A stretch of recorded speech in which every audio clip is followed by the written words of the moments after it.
So, but stylistically, then, who do you think is able to win the match? Well, I think the weight favors Cerrone, like for the reasons we said, because he will be the bigger man on fight night. Okay.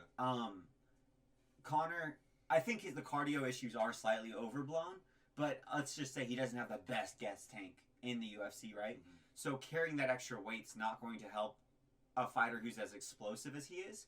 So I think that this slightly stacks the favor towards Cerrone. Gotcha. But this is a big question as well that a lot of people are saying. Tons of people are making the argument that Conor McGregor is just going to walk through Cowboy Cerrone, that I'm seeing. And people are making the argument that Cerrone's just going to blow McGregor out of the water because he's shot, right? Yeah, so I think that Conor's probably going to knock out Cerrone just because the fact that, like, Cowboy got knocked out against Gaethje. Yeah. Now, I'm not saying that, like, Cowboy Cerrone's, like, chinny at all. Or shot or anything. Yeah, because he's not. But he's also an older fighter. And the fact that, what would you say is the best attributes of Cowboy Cerrone? His kicking game. Yeah, and I think because of the southpaw matchup, it just doesn't work for Cowboy, because when somebody's like fighting somebody who's southpaw and they're an orthodox and they're gonna go throw their rear kick, it's gonna line up right for Conor's left hand. Yeah, and that's a huge problem for Cowboy, and he's not a good. Well, he's a good kicker in general, right? But his best kicks are the rear kicks, right? He's not a Barbosa that can switch kick and go into southpaw really quick and then hit that left kick. I can't remember seeing Cerrone fight in southpaw right at any time. Well, even the switch kick. I mean, obviously he's good at switch kicking, but he's not like 99.999 percentile in the UFC at switch kicking. Right. He's not Barbosa. Yeah, I think that there is a very real path to victory for Cowboy Cerrone in this. Like I said, he is the bigger man. I think there's a couple attributes he's got that will actually help him. The kicking game, like we talked about, right? We also just haven't... We've seen Cerrone against a few different southpaws, and he has had trouble, right? But we haven't seen him fight a southpaw that's as bladed as Conor McGregor is. And I think something that people are overlooking is he did used to train out of the same camp as Jones.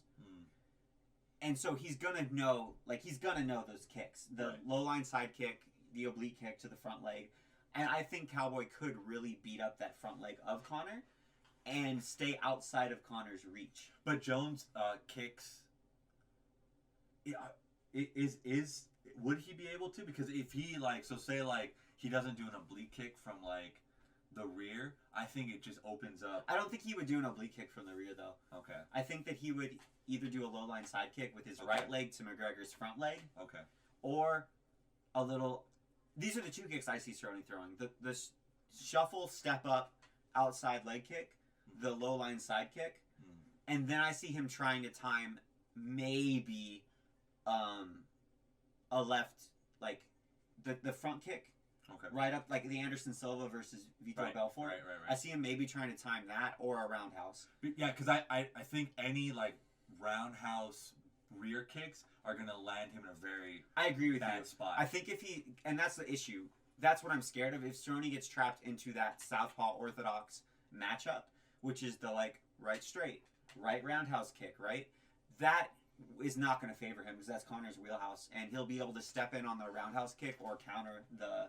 Or just eat the roundhouse kick to the front leg, and just knock him out. So, I think number one, I think he will be able to chew up Conor's front leg with his own front leg kicking off of it. I think Conor's very susceptible to that stance, and he hasn't had anybody use that method of attack on him. The most accomplished kickboxer he fought was Dennis Seaver. And even then, Seaver didn't try to target the front leg with low line side kicks. Seaver was also like on his way out of it. Yeah, well, that's what I'm saying. Seaver. That's my point though. Like Seaver is the most accomplished kickboxer he's ever fought. Right. And Seaver was really good at when he was like 10 years younger than when he fought Conor. And Seaver didn't throw that low line side kick until Conor was throwing it at him. He just sort of threw him back like, I don't like that. Stop it. Right. So if Cowboy comes out and actually starts instituting that, I think it will start to give Conor a lot of trouble, and that'll really. He wasn't as bouncy ever since Alvarez, but if he is trying to rely on any type of movement or moving back and stuff which like will that, probably gas Conor out because he is 170 now. Yeah, So I think that's one thing. Like I said, the weight favors Cerrone because Cerrone is the naturally heavier man. It's a more natural. Like I think Cerrone's probably a natural 165er or 160 fighter. Conor's a natural 150 fighter.